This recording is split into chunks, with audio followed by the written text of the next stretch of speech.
Midwest to the southeast. Here with more on that is NBC meteorologist Angie Lassman with your holiday forecast. Good morning, Angie. Good morning, Stephen. We, of course, have the rain and the snow that we've been waiting for across the east here, and that has arrived into the overnight hours, and it's really causing a mess for folks trying to get out and make those Turkey Day events and plans and get on the roads. Boston to New York down to Washington, D.C., that's where the rain is. Notice the interior areas of New England, though, that's where the snow is.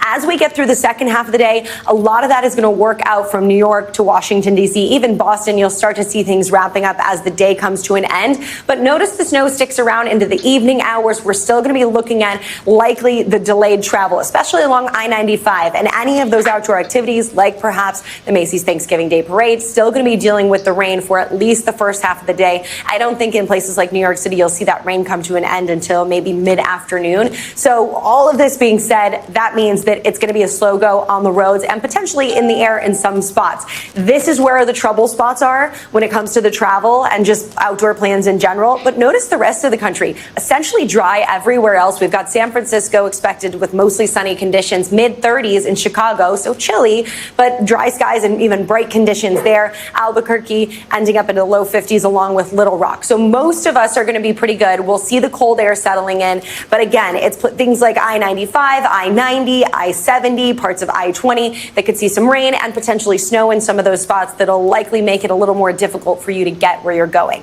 And then after the holiday, post-holiday fun, you're likely looking at a mainly quiet country from coast to coast for your Friday. The only areas I want you to really pay close attention to as far as delays for airports and the roads, that's going to be across parts of the Great Lakes where we'll see that lake effect snow start to ramp up. What happens is the system that's bringing us the rain right now, that moves out, but cold winds are left behind. So that's really going to turn on the snow machine, especially downwind of those lakes. So that means delays likely in places like Detroit, Chicago could see some potential, but everywhere else, Boston to Atlanta, down to Miami, out west towards Los Angeles, you will likely not see any air delays as far as your weather is concerned. On the roads, similar stories, and that kind of is that repeat performance that we see for Saturday. Notice the snow piling up. We'll have substantial amounts of snow there. The only other thing that will be a big change is we'll start to get really chilly temperatures. December comes in hot with temperatures into the teens in places like Minneapolis as we finish out our weekend. That cold is going to continue.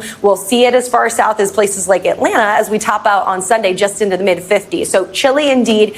Lake effect snow still ongoing. But of course, it's all about today with that Thanksgiving Day parade. And unfortunately, not the news that you want to hear if you're standing out on the parade route. But we've got that steady rain that will likely be in play. The one good news, winds aren't going to be all that impressive for the time frame of the parade. So 5 to 10 miles per hour, still okay for getting those floats up. It's just kind of the rain that really puts a damper on things with those temperatures in the mid to upper 40s.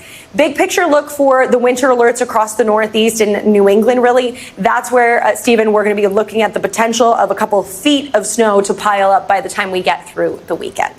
Well, those crowds outside of 30 Rock, Angie, they are undeterred by this rain. They sure are. And they've been out there since 3 o'clock in the morning, so they are seeing those floats go by for sure. Naively, I thought maybe fewer people. No, it is packed. You were going to try to sneak in there, weren't you? Yeah, it was a challenge, let's say that. Thanks for that update, Angie. We appreciate it.